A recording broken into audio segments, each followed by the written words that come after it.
What's your name and college? Okay, so my name is Neeta Keswani and I'm the placement coordinator with Father Agnes Business School at Kashi. So, what actually are the challenges you find in placing the students?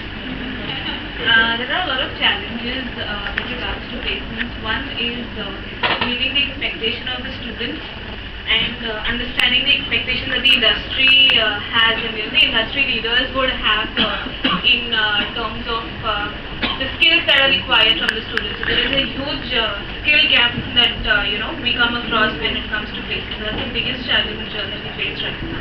Exactly. So, if you talk about logistics as a sector, do you think the logistic industry absorbs a lot? If yes, why? If no, why? Honestly, over the past years, I haven't seen a lot of recruitment that's happening in the logistics industry. Mainly because I think that people who join the industry love the industry so much that they don't try at all. Exactly. I think that there are, with this platform that we've been given, I think it's the best opportunity for any student to showcase their talent and get into that industry, which would be a dream of a student, especially operations and marketing students. It can be a dream. It can be a dream job. I think these platforms is what would help. So, what actually motivated your student? What motivated this?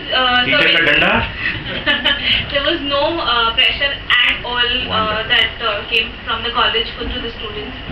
In fact, when you came for the pre-placement talk, the very next day I already had almost like 10-12 teams lined up who wanted to register. So I think we had 9 teams that had registered from our college for this particular event.